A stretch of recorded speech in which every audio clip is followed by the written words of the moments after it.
Hello and welcome again to FlippedHarber for Calculus. In this video we're going to cover section 2.7, Derivatives. Our objectives for this lesson are to find derivatives at points on a curve using limits and to find tangent lines using derivatives. Our outline for this video, we'll take a look at what the definition of the derivative is, and we'll take a look at another equation for the derivative. Then we'll talk about derivatives and tangent lines, and then we'll take a look at a derivative as a rate of change. Now the definition of a derivative, I need you to just remember from here on out that the derivative is the slope of a function. So we've been doing this previously. We've been finding the slopes of curves by using this limit as h goes to 0. The only difference now is that instead of calling it the slope, we're calling it the derivative. And never, ever, ever forget that the derivative is just a fancy word for the slope. So in this section, we're going to be doing the exact same work that we did in the previous section, except instead of saying find the slope of the curve at x equals a, we'll say find the derivative of the function at f of a. Now another equation for the derivative, just like the other equation that we had for the slope, is this limit as x approaches a. Now let me take a little bit of time to talk about this notation that you're seeing over here. That's read f primed of a, or just simply read the first derivative of f at a. So whenever you see that little prime, it looks kind of like an apostrophe, but whenever you see that prime, that means take the derivative. And there isn't just one derivative. We can keep on taking the derivatives of derivatives and keep on going and going. We have the first derivative, we have the second derivative, which looks like two apostrophes there, f double prime, and we have the third derivative and the fourth derivative. And really there's no end to it. Eventually it gets kind of boring and we stop doing it, but they are useful to talk about the first derivative, the second derivative, and sometimes even the third derivative.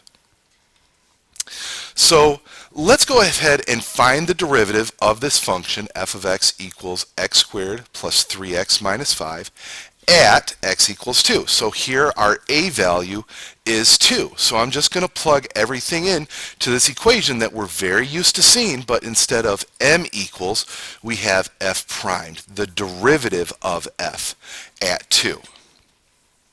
So I've gone ahead and I've plugged 2 plus h in to wherever I see an x, and I went ahead and I plugged into the function. I found out that f of 2 itself is 5. So this again looks just like the work that we were doing in the last section. We're just calling it a derivative. So since we've got a polynomial on top, our job here, our work to do, is to go ahead and just FOIL out. So I have 4 plus 4h plus h squared. I'll distribute that 3 in, so I have plus 6 plus 3h, and then I have minus 5 from the original f of 2 plus a, and minus 5 from minus f of 2. So what should happen is everything that doesn't have an h on top should cancel right out. 4 plus 6 is 10. Minus 5, minus 5. Everything that didn't have an h just left the party. So now we can cancel this h on bottom with an h all the way through.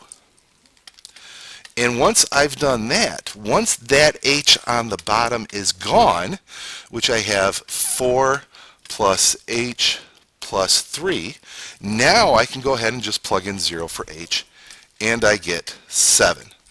So, last section we would say that the slope is equal to 7. Now we say the derivative is equal to 7. But it's really one and the same. The slope is the derivative. Excuse me. Now, I just want to remind you about the different tricks that we've learned taking the slope. We're going to use the exact same tricks when we're finding the derivatives. If you have some square roots on the top of your limit, you multiply by the conjugate on the top and bottom.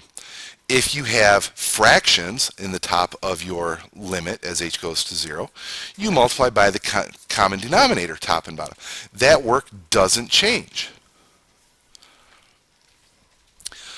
So let's look at this the other way. If I give you a limit, can you tell me what the function is and what's our a value? So what are we trying to take the derivative of here? What's the function and what's our a value?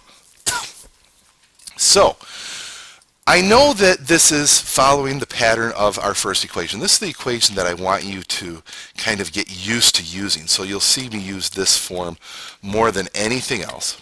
So it's f of a plus h minus f of a all over h. So really what I'm going to do is I'm going to match up. Well, everything in front of this negative has got to be f of a plus h. Well, if f of a plus h is equal to a square root of 2 plus h squared plus 5, well, that must mean that our a value is actually a 2. And our function, f of x, is equal to the square root of x squared plus 5. Now let's double check this. If I plug in 2 into my function, if I plug my a value into my function, is f of 2 equal to 3? Well, if I plug 2 into my function, that would be 2 squared is 4, plus 5 is 9, square root of 9 is 3. So yes, f of a, or f of 2, is equal to this 3 at the back. So I've got my function and I've got my a value. My function is f of x equals the square root of x squared plus 5, and my a value is 2. Now let's talk about derivatives and tangent lines. Remember, the derivative is the slope of the function. The derivative is now our fancy word for slope. So when we talk about the derivative, we're talking about the slope of the function. We're talking about the slope of the tangent line. So if I wanted to know what is the tangent line at 2 comma 5, I just found out that my slope is 7. My derivative at 2 is equal to 7, and that's my slope of my tangent line. I know that the point 2 comma 5 is on the curve, so that's the point of tangency, it's called. So I can find my equation for this tangent line by plugging in y minus 5 equals 7 times x minus 2. And if I simplify that out, I've got my equation for my tangent line, just like we did before. The derivative is just the fancy word for the slope. Don't ever confuse that. Don't ever make it more complicated than that. The derivative is the slope. Now, here I've drawn in a whole bunch of tangent lines just so that I can talk about them. Here at the top of the curve, right here, we have a tangent line that's horizontal. So that means that its slope is 0. That means that the derivative is 0. Just before it, our tangent line has a positive slope. We have a positive derivative.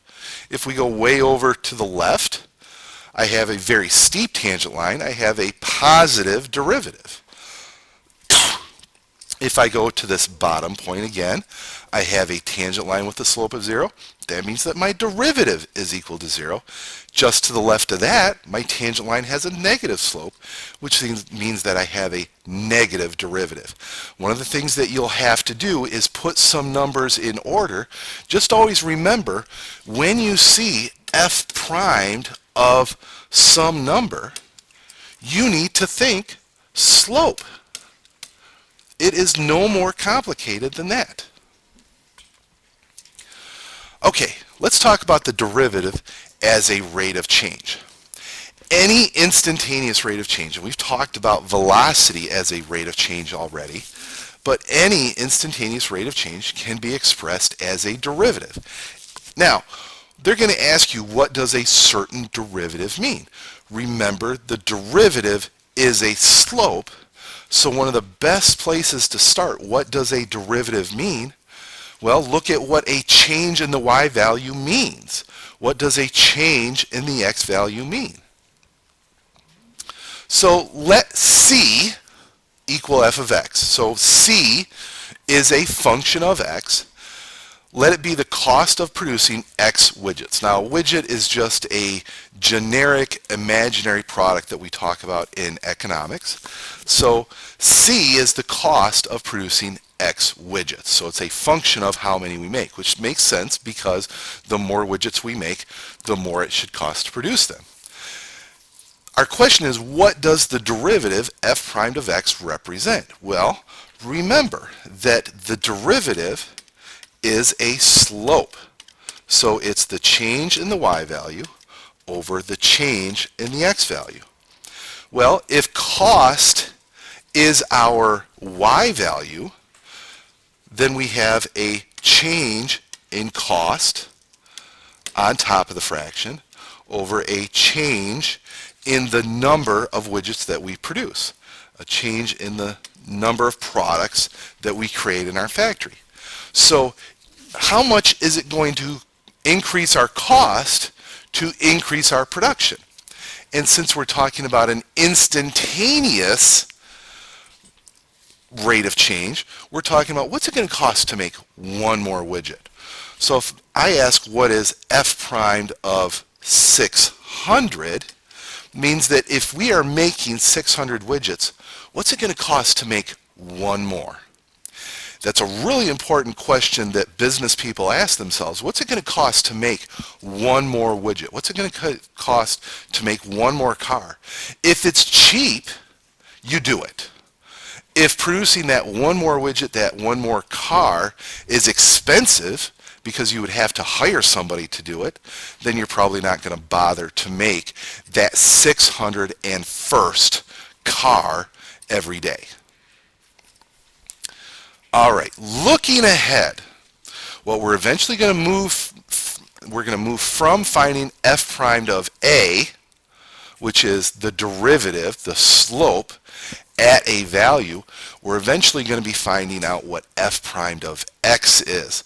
Now, this is a whole new function. It's still the slope.